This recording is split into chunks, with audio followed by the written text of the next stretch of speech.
Man, the NFL is a funny and competitive league, isn't it?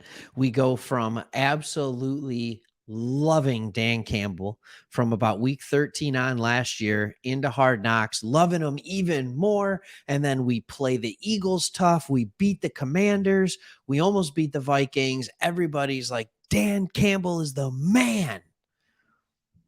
And then 2 weeks later, after losing to the Seahawks at home and just getting throttled by third string quarterbacks and the New England Patriots, all of a sudden we are wondering, is Dan Campbell on the hot seat? So let's answer this question in this video. Is he on the hot seat? And I want to share with you a little link. This is a Bleacher Report article, and it is NFL coaches who could be next after the Matt Rule firing. And who do you think the first person is on their list? None other than Detroit's very own Dan Campbell. Always love the pictures that they choose for these, by the way. Here's the thing. Do I believe Dan Campbell is truly on the hot seat as the Detroit Lions coach in Detroit? I'm not talking national media. I'm not talking about Bleacher Report articles from somebody who's writing from their basement and they have no idea what's going on on each team. No, I don't think Dan Campbell is on the hot seat. This is year 2. He inherited an absolute garbage of a roster last year. We all know it. We all watched it painstakingly so. So he inherits this garbage of a roster. And then after the first year, he gets what resembles an NFL offense. And he has from a talent standpoint, an offense that has every piece in it, except some would question the quarterback. So he has a good offense. How's that offense been so far, by the way? I know we got smoked by the Patriots. There's a lot of injuries on that side of the ball. Let's not ignore that, please. Amon-Ra St. Brown playing less than half the snaps. Chark is out. Our third receiver is Reynolds is playing hurt. Hawkinson was a little gimpy. Swift was out. 2 guards were out. Like, we can't ignore that, but the offense has been good. But let's look at the roster on the other side of the ball on the defense. Is that good? Is that a good roster? As you watch this team play, when we did our preseason preview, every single stage of the defense, we questioned. What's the defensive line going to look like? Don't know. I hope Charles Harris ends up having a good year, but is he a good enough go-to end? What about Hutchinson? We have no idea. The dude's a rookie, right? So we don't know what he's going to be. We know what we hope he will be, and we know what he should be with the number 2 pick, but we don't know what he is. We go to the linebacker core. It's like our best linebacker is a 6th-round pick of this year. I'm not saying 6th-round picks can't be good, but usually 6th-round rookies aren't your best linebacker. And by the way, he has done well, but he's the best linebacker on the team. And then you go to the secondary, and the only piece that you're like, yep, I know he's a good player, was Tracy Walker. That's it. Don't argue with me on any other player. None of you going into the season were like, yep, Okuda's good. Period.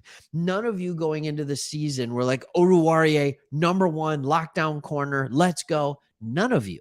And if you were, you need to question, I shouldn't go this hard on people, but you need to question where your head thought process was, because this is not how these guys were viewed across the league. In fact, Tracy Walker isn't even viewed as a surefire good safety. Around the league, he's voted and viewed as a guy who's like, yeah, he's a pretty good safety, but he has another step or 3 to take. He doesn't create turnovers. Like, he's there to get tackles, but he does everything okay. He doesn't do anything like super well. So Dan Campbell has this offense that's there roster-wise, and this defense that still isn't there. They're another year away. They're a year away from having the starting caliber they need to have, and they're definitely a year away from depth. The offense is a year away from depth still, I think. But let's just pause there. And now when he goes 1-4, all of a sudden we're saying he's on the hot seat?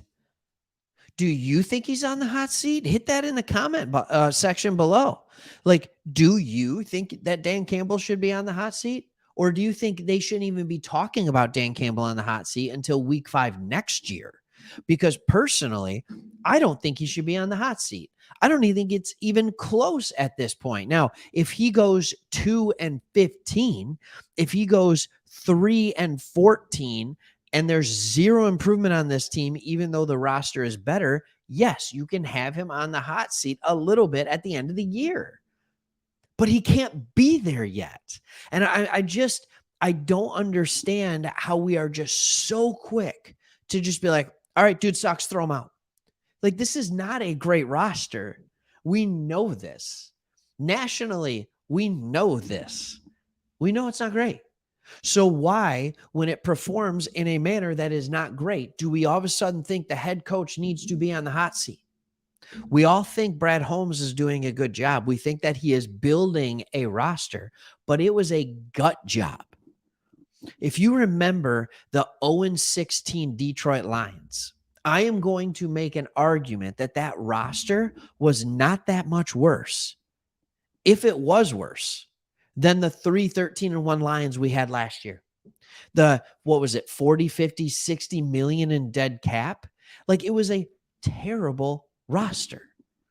And now this year, sure, we get a couple of first round picks. One of them's not even playing for the team yet because he had a torn ACL. Now, all of a sudden, it's a year later, and we're just like, no, the team's supposed to be great. What do we do in free agency? Who did we bring in? Did we have a bunch of money in free agency that I didn't know about? Because I remember bringing in Chark. What else did we do? Like, and I think those are the kind of things, it was all fringe players. But yet all of a sudden, when the team's 1-4, we act like it's this absolute miracle. Just a miracle that they're 1-4 and that the coach must suck and we need to fire him. It doesn't make sense. This team doesn't have the roster to be there. If they're competing, we said it at the beginning of the year, we want a team that plays competitive football.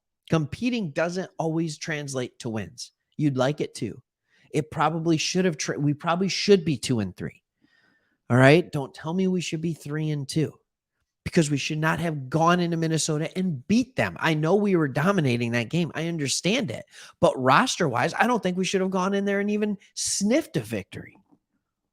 But yet, because we're losing close games, because we're one of the only teams that has played the Eagles tight so far this year, because we went into Minnesota and almost beat them, because we beat the Commanders. Now, all of a sudden, when we're falling back to earth on where we probably should have been the whole time, everybody's like, Dan Campbell's got to go. All right, so now I'm going to be done, because I've been doing the Jim Rome, the Stephen A. Smith, where I've said the exact same thing in like 3 or 4 or 5 or 10 different ways. You don't want to hear me say it anymore, but hopefully, hey, feel free in the comments to agree with me. Feel free to disagree with me. Feel free to say Dan Campbell needs to go and give me a good reason. I would love to hear it. Chris would love to hear it too. I'm sure he'll be reading these too. We always read your comments.